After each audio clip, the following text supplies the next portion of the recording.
According to Forbes, there are just over 600 billionaires in the United States. 3 of them are now running for president. Former New York City Mayor Michael Bloomberg launched his 2020 campaign by spending more than $30 million on commercial time. According to advertising trackers, that is the largest one-week political ad buy in American history. As our political correspondent Ed O'Keefe reports, Bloomberg is hoping his spending can make up for the fact that he will not be on the ballot in several early contests. He could have just been the middle-class kid who made good, but Mike Bloomberg became the guy who did good. Former New York Mayor Michael Bloomberg kicked off his White House bid this weekend with a new campaign ad. And now he's taking on him to rebuild a country. The week-long ad blitz will roll out in at least 46 states and cost a record-breaking $34 million. And the multi-billionaire is promising not to take any campaign contributions and won't accept a salary if he wins the White House. Bloomberg, a Republican turned independent turned Democrat, declined to run in 2016. In September, he told CBS This Morning he wouldn't join the 2020 primary, while former Vice President Joe Biden led the field. There was not a road for me when Joe was in the race to get through because we would have split the votes. But that was then. Polls now show an increasingly fluid primary, with Biden essentially locked in a four-way race with Indiana Mayor Pete Buttigieg and liberal Senators Elizabeth Warren and Bernie Sanders. Biden welcomed Bloomberg's entry this weekend. Come on, I welcome the competition. But other Democrats were critical. Elections should not be for sale, not to billionaires, not to corporate executives. It does not mean billionaires buying elections or just because they are billionaires thinking they can run for president. So for more on all this, I want to bring in Politico campaign reporter Zach Montellaro. Zach, we just heard Bernie Sanders there criticizing, one more billionaire jumping into the race. And, last week our CBS News Battleground tracker found that 78% of early state Democrats are satisfied with the current field of candidates. Additionally, 49% said they would not consider Bloomberg if he entered the race. Bloomberg did a lot of research. He must be aware of all of this. So does he think that this is something you can easily overcome with a massive ad buy? Well, I don't think anyone on Mike Bloomberg's team thinks it'll be easy. There's certainly a lot of smart people working for him. He's not getting into this race for no reason, but he thinks he can overcome it because the amount of money he plans on putting into ads is historic. We heard earlier from Ed that it's $34 million. That's the biggest ad buy in history. That would make him the second biggest spender on this election so far, just behind Tom Steyer, on television at least. Tom Steyer spent a little bit more than that, but he's been in the race for a little bit longer. So Bloomberg's just trying to basically cover the airwaves, make sure everyone knows his name, and see what happens then. So he's betting that in this case money can buy you love. I wonder though if in this climate where there is some anti-billionaire sentiment, specifically in the sort of more progressive wing of the Democratic Party, it might ring as entitlement to sort of say, look, I see this field of Democratic candidates. I personally don't like any of them. I personally think I'm better than all of them. So vote for me. Are Democrats going to respond to that?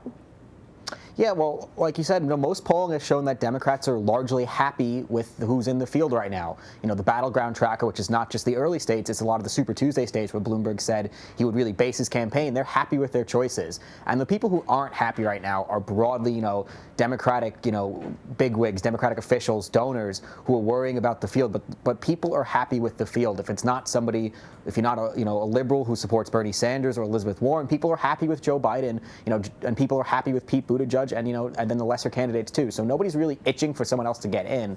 The big difference between Bloomberg and someone like Deval Patrick, who also entered the race really late, is that Bloomberg can basically spend whatever he wants. He doesn't have a limit on how much money he can spend. He has $54 billion, to his name. He can spend whatever he wants, and it really won't be a drop in the bucket to his personal wealth.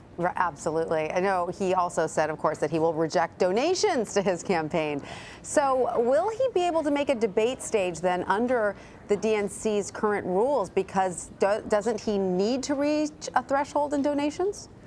Yeah, so he will absolutely not be on stage in the December debate. You need 200,000 donors to make it on stage. You need to get and 4% in 4 polls. If he's not taking any money, he obviously can't hit that $200,000 donor mark. It would have been a tough climb for him to do anyways. Qualification for the next debate closes in just about 2.5 weeks on December 12th. So there's no guarantee he would have been there either way. But by saying he's not taking political contributions, which he's done for all of his bids for public office, it basically rules that out. What we want to watch is what does the DNC decide for the rules going forward. DNC Chief Tom Perez said in an interview with the Washington Post last week, he didn't rule out the possibility of the rules changing once voters actually start casting votes, that maybe a threshold will come into place that will not be based on donors, but perhaps be based on the number of people who are actually voting for you in the states. We don't know the thresholds for the 6 debates that will happen in 2020 yet, but it's not out of the realm of possibility he could be on stage there. But if he's turning down money, he won't be on stage in December, and it'll be tough for him to be on stage going forward. Zach, let's drill down a little bit on his strategy, because as you mentioned, he's not planning to compete in the early states like Iowa and New Hampshire, instead focusing on March 3rd Super Tuesday contests. Is this a strategy that has ever been used by past candidates? And if so, has it ever worked out?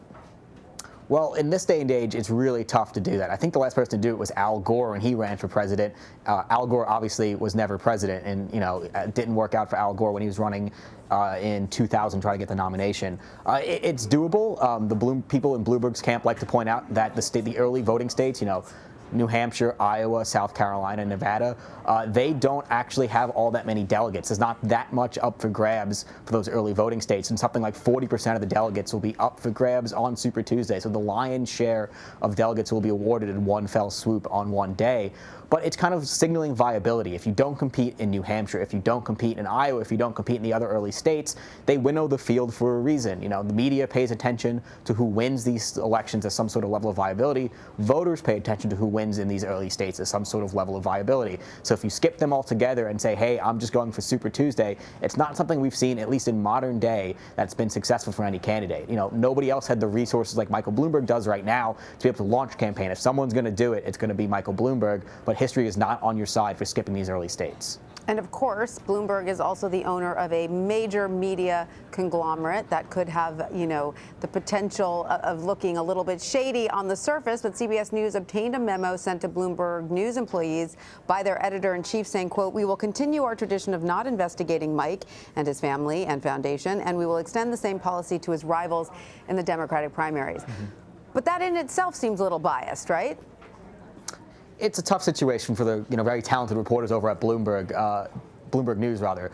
Back in 2018, Mike Bloomberg, the candidate, or then the almost candidate, said that if he ran, for president, he'd sell his media outlet. Will he actually do that? That remains to be seen. It's synonymous with him for a reason. It's called Bloomberg. It's named after him, and it's not an easy thing to unload. Obviously, it's not just snap your fingers, you find a buyer for Bloomberg, but it puts the reporters there in a tough situation. It's a lot of really talented, really dedicated reporters there who won't be able to do investigative work into the Democratic field.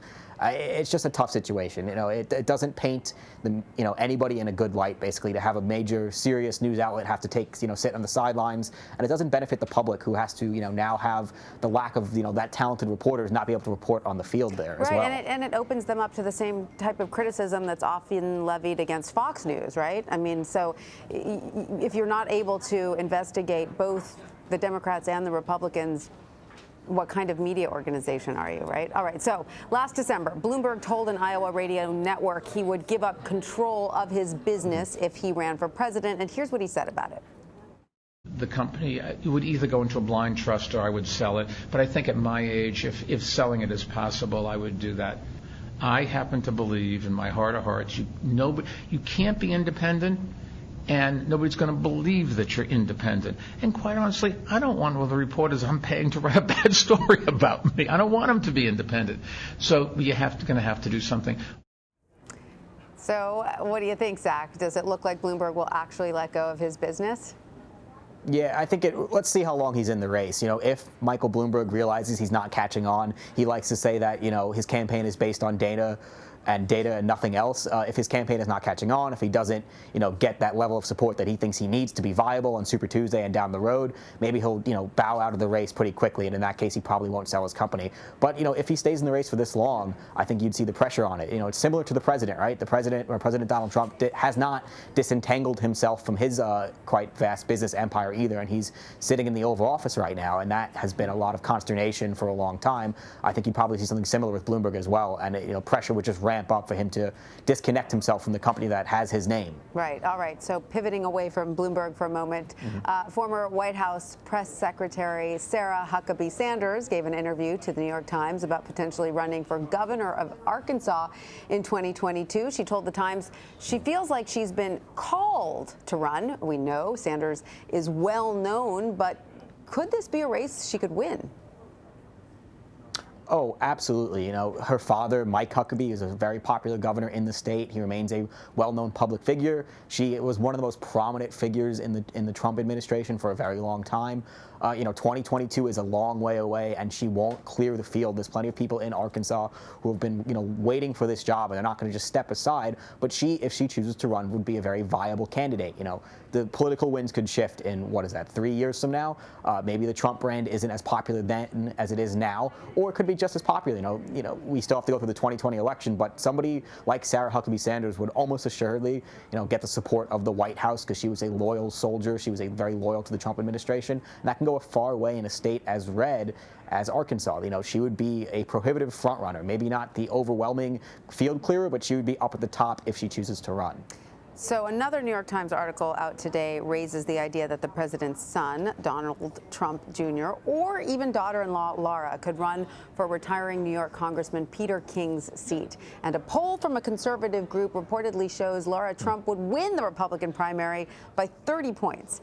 So regardless of what happens to President Trump in 2020, does it look like Trumpism is becoming the future of the Republican Party? I mean, he's certainly not going to shut down his Twitter account, even if he loses the presidency.